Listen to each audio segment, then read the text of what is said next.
Okay, so today we're going to be talking about assigning Mulliken notations. We're going to get better able to assign the Mulliken notations of molecular orbitals. We're going to go through water in detail. But a lot of today too is not just the cookbook method of determining the Mulliken symmetry of these different orbitals, but also I want you to gain some insight into the shape of the electron cloud around a molecule. We're not making these molecular orbitals yet. That's the last fifth of the course. So the last section of the course is where we construct the molecular orbitals from the atomic orbitals, but that's where they come from. So if you're looking at these, you could see, and I'll point out to you, some character of, say, a p orbital on oxygen, or the s orbitals on hydrogen, or the s orbital on oxygen. So that's where these molecular orbitals come from. They're the interactions of the atomic orbitals. But just think of that word molecular. So this is a single orbital that goes over the whole molecule. Okay, so every one of these orbitals can hold 2 electrons, just like every atomic orbital can hold 2 electrons. The molecular orbitals are just a single orbital, it can hold 2 electrons. What we want to do today is to learn the symmetry of those and to be able to look at the picture with the shading and determine whether it's x, y, or z symmetry, or x squared, or z squared, or whatever. Okay, so we're just going to work with that flow chart that we had last time, and we're going to apply that to these different molecular orbitals. So why do you say like a single orbital when we're talking like if it has like S, P, D, like aren't those multiple orbitals? Yeah, so each atom brings, it's a good question. So trying to build this knowledge in your head. So every atom has all of those orbitals in it, okay? And then when they come together, if they have like the same resonant frequency, you know, you think of 2 tuning forks, right? If you have tuning forks that are anywhere close to each other, you bang one and the other one doesn't care. But if you get tuning forks that are close to each other, they both start ringing. You ring one tuning fork and the other one starts to ring. And so they can ring in phase or out of phase. And so the atomic orbitals, like an s orbital on the hydrogen, may be ringing, and it's ringing at around the same frequency as the 2s orbital on oxygen. So they can ring together, and then they kind of merge, or they can ring away or out of phase where there's a node in between. Okay. Yeah, and so that's how we build up the molecular orbitals, is the ringing of these different atomic orbitals with each other. And because they set up a whole new pattern over the whole molecule, they make their own single orbital made up of a bunch of atomic orbitals. And we'll learn in the last fifth of the course, we'll learn how to combine all of those to make all of the logical combinations. So if you come in, let's just pick a number. You come in with 5 atomic orbitals, you're going to have 5 molecular orbitals. So that's at least something that we could use to keep from making too many pictures, right? Because if you start combining these, when do you know if you're done? There's only certain ways you can combine them. And if you come in with 5 atomic orbitals, you're going to have 5 molecular orbitals. Yeah. So this is the flow chart that we're going to be working with that I talked about last time, where we kind of look for the simple ones, I would say, where it's different in X or different in Y or different in Z. And if we have those, then it's pretty obvious what the symmetry of the orbital is going to be. Then we get into ones where it's not as simple as an X, Y, or a Z. Then we might get into the X squared, Y squared, Z squared ones. Okay. And so then let's start applying this flow chart to these. So here we have a water molecule. It's drawn here, H2O. You've got the coordinate system up there, and we have this orbital that's shaded green and red. Now, to refresh, the green and the red are expanding and contracting. And it doesn't really matter which one's expanding and contracting because they'll switch colors, a picosecond later, right? So they're doing this. This orbital's doing this. So let's say that the red is expanding. So it's showing that side of the molecular orbital, so this is an electron cloud around the molecule, and it's oscillating. So it's getting bigger on that side at 1 second and shrinking on this side, and then sometime later it's doing the opposite. So it's doing this. And you can kind of see, look where the size of the electron cloud is. It's oscillating along what axis? Yeah, so if you look at that, you have X, Y, and Z. So which which one is this axis going this way? Yeah, y. So it's going along the y-axis, because when it expands this way, it's sloshing that direction. When it expands that way, it's sloshing that direction. So which way is the electron cloud oscillating in its density? It's going left and right along the y-axis. Now, if you use that flow chart, I was kind of saying, is it different in the y direction? So if I'm standing at the center mass of the molecule, which is just below the center of the oxygen, because the hydrogens don't weigh much. If I look this direction, it's green. If I look that direction, it's red. So it's changed color on the y-axis. If I look up, I see green on the left, red on the right. If I look down, I see green on the left, red on the right. So it doesn't change color going up and down on z. And if I look out and back on the x-axis, it doesn't change color. So this is clearly y in terms of how it changes color. So that's two ways to determine that this has y symmetry. We have to know that this molecule is C2V so we can get the correct character table. So that's why it's so important to get your symmetries right. If we have a different character table, then we're going to get a different and incorrect answer for the symmetry.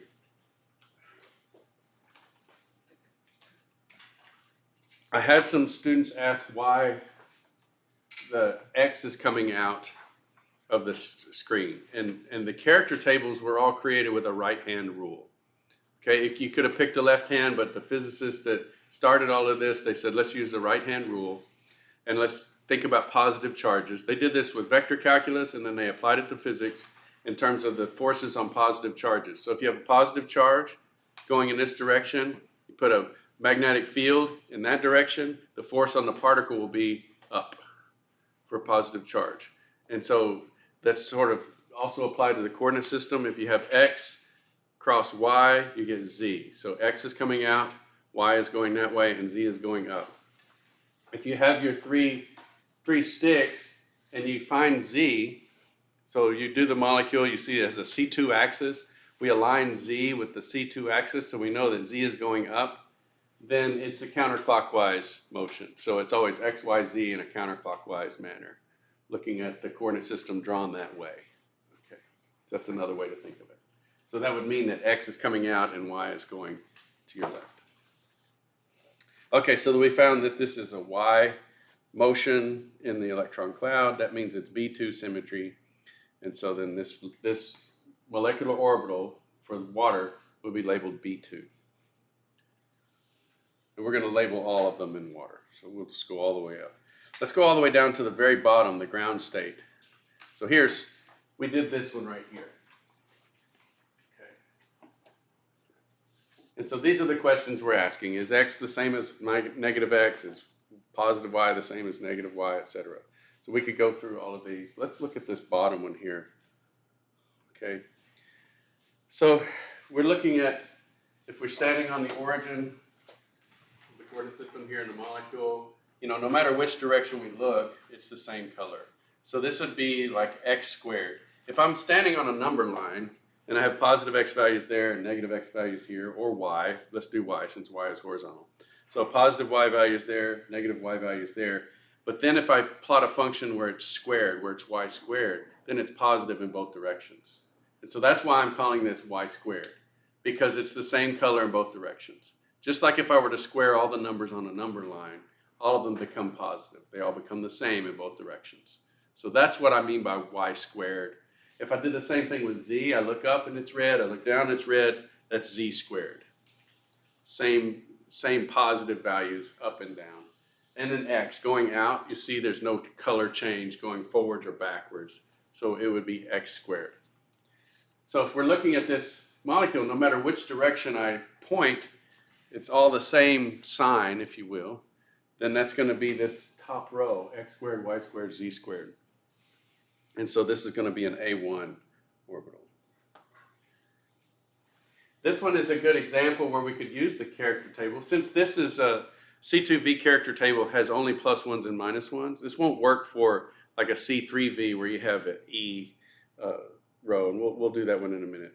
But for C2V, we could also take this orbital through all four of our symmetry elements. The identity symmetry element here at E, this is going to be, notice how there's really no information in this column. no matter what we do in terms of the orbital, the identity is just multiply the orbital by 1. Okay, so there's never any change to the orbital under the E symmetry operation. But look at C2. If we were to rotate this orbital around a C2, would the colors change? No, because the colors are... So it can't be this one or this one, because those -1s mean the colors have swapped places. So I've got the same color everywhere, and I rotate this on a C2, and it's still the same color. I can't tell that I've done anything. What about this sigma xz? So xz, if we look over here at this, that's this plane right here. I'm going to try to draw it like this. So that's the xz plane. So that's reflecting the left and the right into each other. And since they're the same color, it's a +1.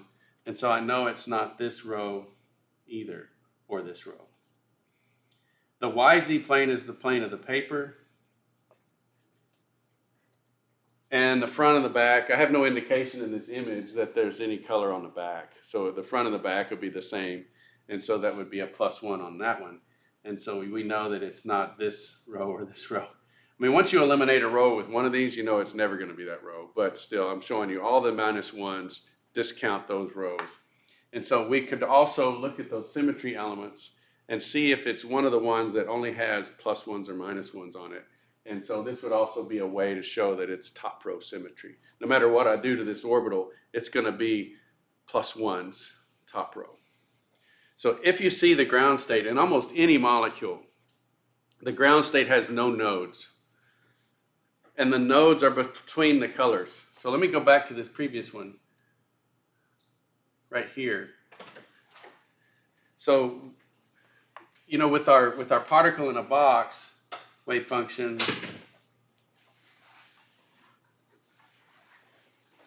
and you can think back to the slinky when I was doing the slinky up here. You know, this was the node right there. And this was positive deflection. We might say this is red. And this is negative deflection. This might be green. Right? So it's very similar to our particle in a box, only it's in 3 dimensions, not 1 dimension. Okay. Now let's take this one through the character table. So in this case, of course, E doesn't do anything, but let's do a C2. If I do a C2, by definition, the C2 axis is this Z axis right here. So Z, that's the C2 axis. So if I rotate it 180 degrees around that Z axis, the colors change places. So it would be like I multiplied all the red ones by -1 and they became green, and all the green ones by -1 and they became red. So by swapping the colors, that character in front is a -1. And so it's going to be one of these bottom ones. Okay, it's not this one or that one. Now remember, the XZ plane comes out of the plane of the paper. Okay, so the sigma XZ is also going to be a -1 because the colors are going to swap. If I reflect through that plane that comes out, then the red and the green swap each other. And so it's going to be a -1. So it's not going to be this one or this one. And so we now determine it's B2 just by looking at those 2 symmetry elements. Let's just check the 4th one just to make sure. So the plane of the paper is the YZ plane, and I reflect it in the plane of the paper, and the front of the red goes to the back of the red and vice versa, and the front of the green goes to the back of the green, and so there's no color change. So it would be a +1. Okay, so it's not going to be this row or this row. So we've verified just by doing the symmetry elements that the orbital has that symmetry. So that's fantastic. So we have 2 ways to do it. We could see if it aligns with a y-axis in the way it sloshes, or we could go through the symmetry elements and verify which of these rows has the correct symmetry for this picture. Yeah.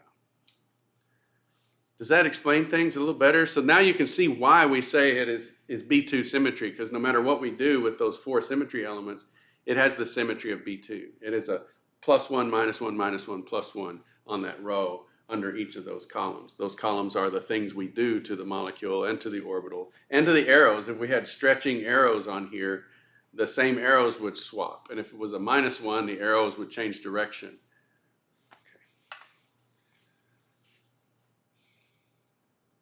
Okay, so let's see. We did this one. Okay, let's look at this one. Let's see if y'all getting faster. Okay. So if we look at X, the front and the back don't really change color when I go front to back because the red is on top. No matter which, if I'm going forwards in X or backwards in X, the red is still on the top. And in the left and right, if I go to the Y direction, again, the red's on top, the green's on bottom, no matter which direction I go in Y. But in Z, I look up, I see red, I look down, I see green. So I have a color change when I go along the Z-axis. So that should have the symmetry of the Z-axis, which would be A1. So this would be an A1 orbital. That went pretty fast. See if you can do it in your head. If we rotate this by a C2, same color pattern. If we reflected this way, same color pattern. Reflected this way, same color pattern. So it's +1, +1, +1 all the way across.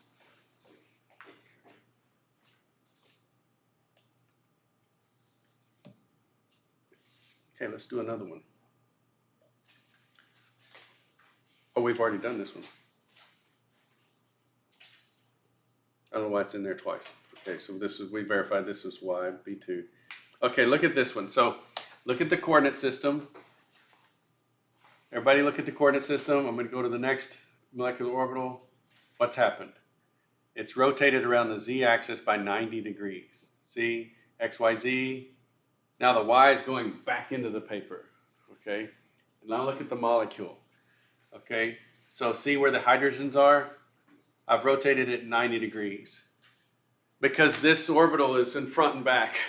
This one is along the x-axis, so I wanted to rotate it this way so that you could see that it was along the x-axis. Well, I can't just move the orbital without moving the axes too. So the y-axis was here, x was forward, I moved it this way. So now the y-axis is going back into the paper. So the orbital was going front and back, I moved it so you could see it side to side. The x-axis and y-axis I moved like this. So the x-axis is now going that direction. So if we look at this, obviously I did that because it's sloshing in the x direction. The red and the green are expanding and contracting along the x-axis, which would have been hard to see if it was pointing at you. So I moved it sideways so you could see easier. We could walk through the characters. So if I have a C2 axis on this, I rotated a C2 around the Z-axis. Do the colors change places? Yes, they do.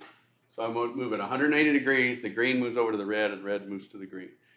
What if I reflect it in the XZ plane? Okay, this is the XZ plane now, the plane of the paper. No change.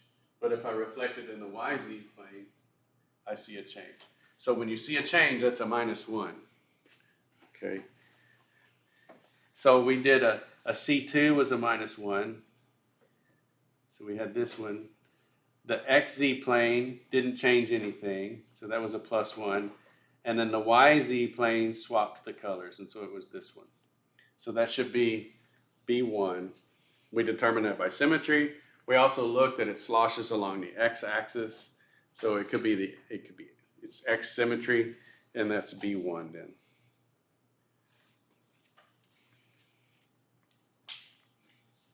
I'm excited to see the heads nod when we're doing the C2 and the sigma and everything like that, because this is a new skill for some people, like trying to see things in 3 dimensions. But if you want to be a good chemist, thinking in terms of atoms, ions, and molecules is the key. That's really what separates you from a chemical engineer. Chemical engineer gets focused on the numbers and doesn't really think in terms of the molecules. I mean, a good one would think in terms of the molecules, but that's the joke between the difference between a chemical engineer and a chemist. Okay, so a chemical engineer needs to know what happens when you change the temperature, what happens when you change the pressure, what happens when you change the catalyst, and the number of a good chemist. So anyway, that's my engineering joke. It's a good one. All right, so let's do this one. This one's a little strange. Remember with the slinky, as we got higher in energy, we had to have more nodes. Okay. Now the nodes with the slinky are easy. That just, it's simple. It's a one-dimensional wave. And so the place where it's not moving is the node. Okay. We no longer have just a one-dimensional wave function. We have a three-dimensional wave function. So it's easier to identify the nodes. It's just where the colors change. So when we go from red to green, that's where a node is. But the nodes are not planar always. They may be strange shapes like this. There's a node in here. There's a nice planar node right there. But here, there's a node inside this big lobe here where it's red around the hydrogen. So it's red around that hydrogen and green on the outside. And so it can't go from red to green without a node. So there's nodes inside this big lobe here. Now, where did I get that crazy shape? That comes from Gaussian. So Gaussian software is building these wave functions numerically, so like point by point in a table, three-dimensional grid. And it's combining, in this case, let's see, this is the y-axis. So I've switched the coordinate system back. So the y-axis is this way. So this is the py orbital on the oxygen. Can you see that? That's the way a p orbital would be shaped on the oxygen. It's just sort of smeared down to cover the hydrogens. Now, why would it do that? Well, there's 2 protons down there. And the electrons in that orbital would be attracted to the protons. Okay. But there's 1s electrons. I mean, the electron on that hydrogen is in a 1s orbital, and it's out of phase with that py orbital. So the py orbital is sloshing like this, okay, but the hydrogens are out of phase with it. Okay. In fact, can I get you to volunteer? Will you volunteer? Okay, come here. So we'll try to do this on camera. I'll stand right here. Okay, so you're the PC orbital. Stand behind me, like right on that black thing.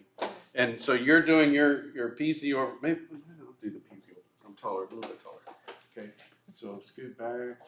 Putting you on the camera, aim the camera there. Okay, so I'm the PZ orbital in oxygen. Your little hands, put them on by your shoulders. You're the hydrogens. So you do one open like this, like that. Okay, so I'm going to get out of phase with you. Go, you keep going. I'll set my pace. So this is the py orbital. Py orbital. You see how they're out of phase? Mm-hmm. And so when this one shrinks, the py orbital is expanding, and then you expand that one, then the py orbital is going over here. Okay, thanks. That's not real great for bonding, is it? No. So it's an antibonding orbital. It doesn't contribute to the bonding and holding the oxygen and the hydrogens together because there's a node in between. They're out of sync with each other. It's higher in energy because there's a lot going on. There's more lobes and more nodes. So that's how we determine how the energy of an orbital goes, is how many times does it go through zero? How many nodes does it have? If it's a really complicated orbital, it's way high in energy. And if there's lots of nodes that break the bonds, like right here, then that bond is weakened. It's better to have the electrons be between the atoms, the nuclei, because the electrons are negative. What's holding the whole molecule together but those electrons that are negative in between the positive nuclei. But notice this is not the bonding model that you probably think of you've got 2 atoms and 2 electrons between the 2 atoms. That's pretty much gone. So we will show when we get to molecular orbital that the sort of hybrid local bond theory is trash. Yeah. Okay. That this is the way that we're actually making the molecule with these molecular orbitals. So it's a very complicated molecule, but it's not orbital, but it's not hard to determine what symmetry it is. Just look at the major color pattern. Forget about the nodes and look at the y-axis. You see it's red on one end of the y-axis and green on the other end of the y-axis. And so it's going to have y-symmetry. So no matter how crazy complicated the orbital is, you can look at it and reduce it to the axis and say, yeah, left and right are different, and left and right is y. So this is the y symmetry, B2. You could even, with this crazy orbital, go through the C2 axis. If I rotated to C2, it's a -1. They change places. If I reflected in this plane, it's a -1. because they change positions. If I reflected in this plane here, they have the same pattern, so plus 1. And so that's that bottom row, 1, minus 1, minus 1, plus 1. So this is B2. And then this is the highest one, the in water. And I just put a slice through it just so you could see those nodes a little better.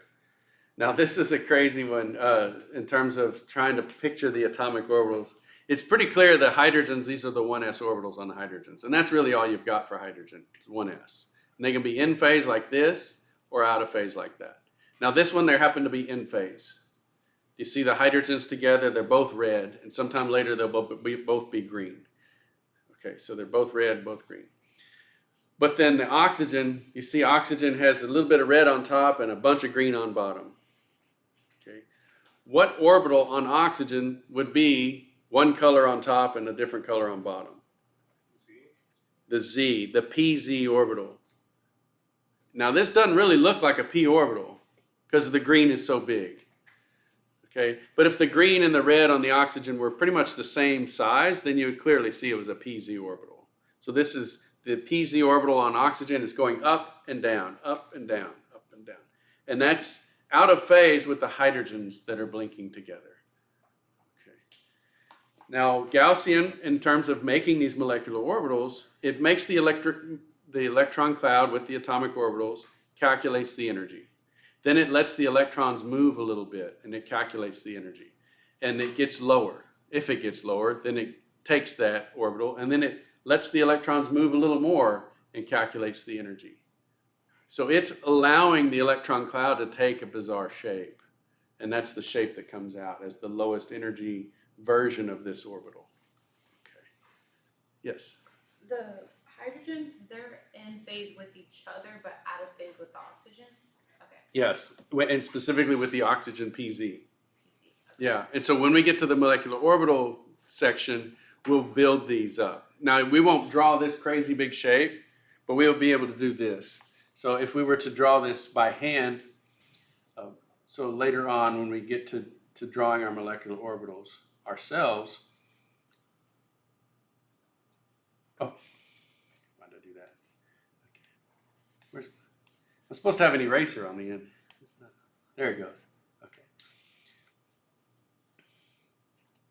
So we would draw the PZ orbital on here like this, which is pretty easy. Y'all can draw a P orbital, right? And we'll just shade the top. And then I want to show that this is out of phase with the hydrogens. So this bottom part is unshaded, so I shade the hydrogens to make it look like they have a node, right? And so we have a node that goes through the oxygen, and then we have a node that breaks the bonds. And that would be an anti-bonding orbital for this molecule that has the PZ. So if I were to label which orbitals this was the 2PZ orbital on oxygen, and these are the 1s orbitals on hydrogen. And we would label A and B on the hydrogens probably. And so we would say this wave function is equal to 2PZ on oxygen. And I would say minus the 1SA minus 1SB. Maybe I should put HA and HB in there somewhere. But the idea is you've got the 2PZ and those minus signs show that it's out of phase with the 1S's. Okay. And that the 1S's both have the same sign, so they're in phase with each other. So this is a real easy shorthand. You could type this in a word processor and I could communicate. And that's really part of science, is taking what's happening in nature and learning how to talk about it. So this is an important skill to try to reduce things to communicable bits. And talking about the wave function, this is a crazy complicated wave function, but it can be understood by saying it's the PZ orbital on oxygen, out of phase with hydrogen A, 1s, and out of phase with hydrogen B, 1s. And that's fantastic. So, and we would draw this little crude picture, like on a cocktail napkin, and then we would go to Gaussian and actually calculate what gives us the spectroscopy. So this is going to be Z. It's that 2pz orbital, and also it's, you know, different on top than bottom. And so that would be A1. And we could go through the C2. If we did a C2 on this, the color pattern is the same. If we reflect it in the XZ plane, the color pattern is the same. Reflected front and back, the color pattern is the same. And so there would be a +1 all the way across, which would tell us it's that top row. And you can see why top row is even, because no matter what you do to it, you get +1s on all of those. Just like our particle in a box, the even functions, if I went left and right, I got the same numbers, left and right. So this is our pattern, and we today have done this right here. We've labeled the symmetries of every one of the molecular orbitals in water.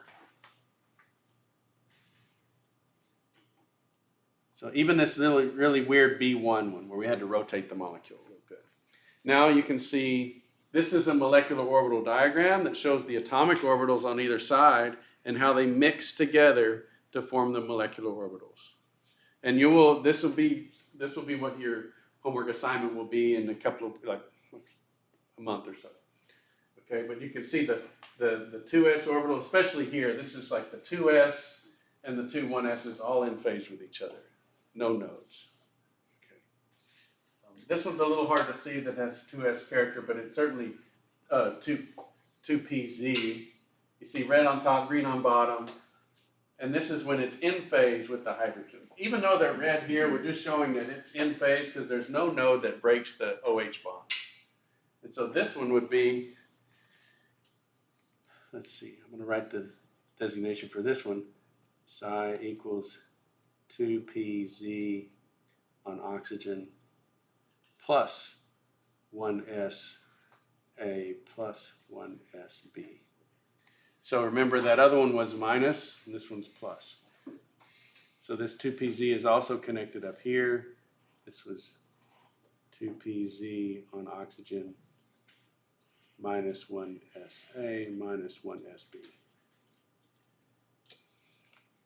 So a lot, again, this is fewer nodes, and so it's lower in energy. The other one has more nodes, much higher in energy. So the more curvature of the wave function, that was one that on the test that a lot of people missed, was the energy is proportional to the curvature of the wave function.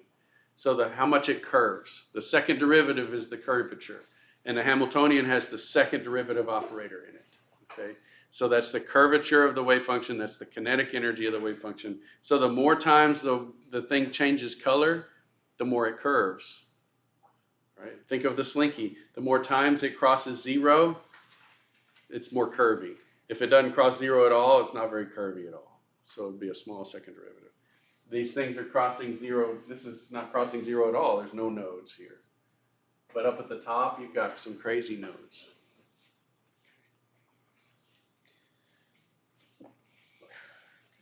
So let's ask this question. This is why we're interested in knowing the symmetries. So in inorganic chemistry, advanced inorganic, a lot of times this is where you stop.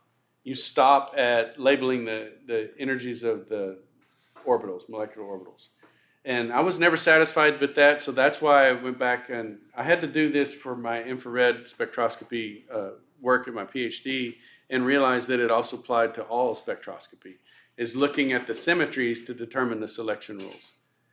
So if we want to do a UV vis spectroscopy or experiment and we want to use water as our solvent, we don't want water absorbing in the in the spectrum. We want it to be a clear solvent in the visible region.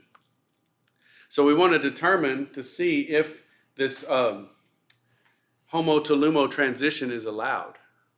Okay? Because if it's allowed, then first of all, what's the shortest arrow that I can draw between an orbital that has electrons in it and an orbital that doesn't have electrons in it? So where's the highest occupied molecular orbital? It's this one. You see? Highest means higher energy. So, all 4 of these have electrons in them, so they're all occupied. But this is the highest occupied one. So the highest occupied molecular orbital is this one. So we'll call this HOMO. And then this is the lowest unoccupied one. is the LUMO. Okay. And so I want to know if that's the shortest arrow I can draw, that's going to be the longest wavelength transition. Okay. So if almost all of these molecules, well, I would say all of these molecules will absorb in the UV, few molecules will absorb in the visible. The visible has a longer wavelength than the UV. So the visible almost always contains the highest occupied molecular orbital. It's the very first transition you're going to see. Okay. For small molecules, for sure. Okay. For really big molecules, the highest occupied, the HOMO to LUMO transition might be in the infrared, but for small molecules, it'll be in the visible. Okay. So what we want to know is the HOMO to LUMO transition allowed for absorption? So remember, the intensity for absorption is proportional to this transition dipole moment integral. I'm just going to do wave function 1, light, wave function 2, squared. So that's absorption equals BIG, and this is the I, okay? So we need to know what our wave functions are. So the HOMO to LUMO transition, this one would be B1. That's the highest occupied molecular orbital. The other wave function would be B2. It doesn't really matter the order you do these in, but, and so then we need to determine what light would be useful here. We could do this 3 times with all 3 different types of light.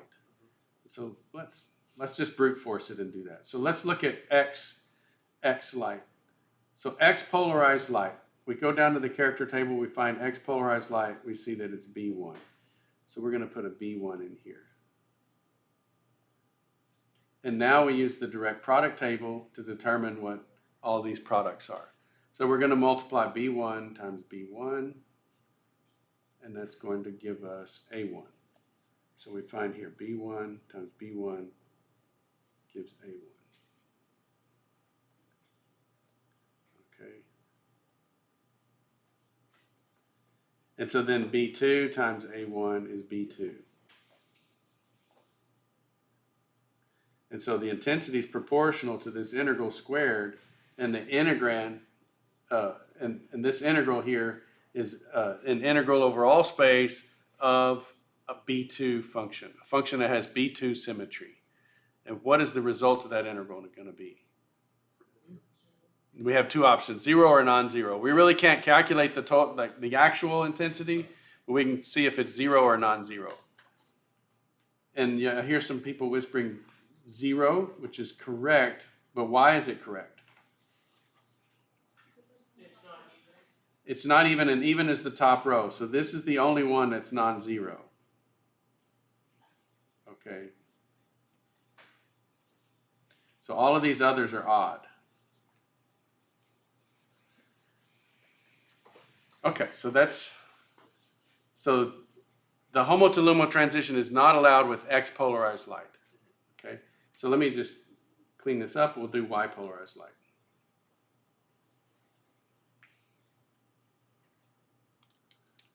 All right, so same problem. We put a Y in here. Okay, we'll put the symmetries in. B2. What is Y? It's B2 and B1. Don't forget the angle bracket. So B1 times B2. B1 times B2 is A2.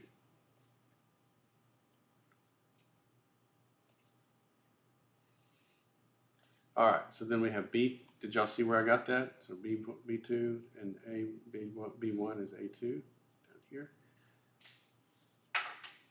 And then B2 times A2 is B1.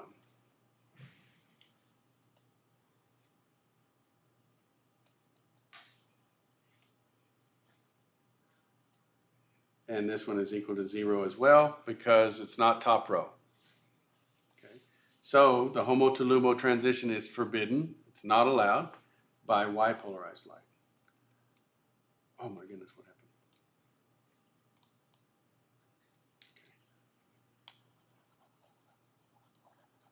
happened? And let's do Z.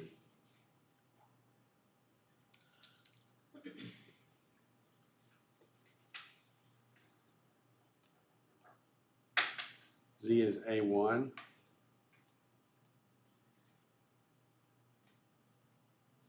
All right, so A1, anything, A1 times anything is just brings that thing back. So you can understand that by looking at A1. So when we multiply these things, we're taking all of these numbers. So plus 1 times plus 1 is plus 1, but here plus 1 times minus 1 is minus 1. Plus 1 times plus 1, plus 1 times minus 1. Since when we multiply these, all we're doing is taking the little vector times the little vector and seeing what we get out. Okay, so these direct product tables have just done all that for you. So anyway, A1 times B1 is B1. Okay. Oops. B2. And B2 times B1 is A2. And don't be fooled, it's A, but it's not A1. So that's 0.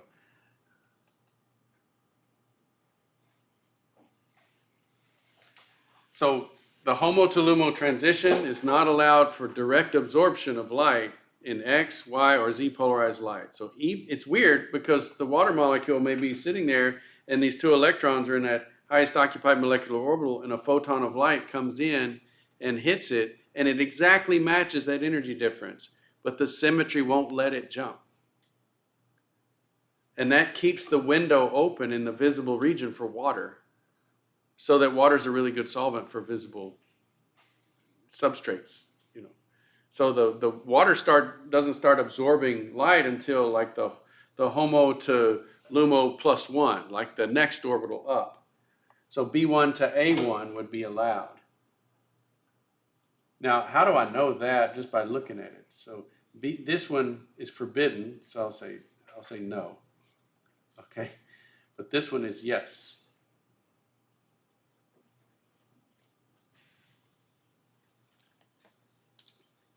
So I'm starting in a B1 and I'm going to an A1. If I use B1 light, those B1s will cancel and give me an A1, and then I'll have A1 times A1 and it'll be allowed. Now, if you didn't follow that, do it on your own. Right? When you're watching the video, go, okay, I'm going to show that to myself. Which polarized light would allow the HOMO to LUMO plus 1? So from the B1 to the A1, it's allowed. You prove it to yourself.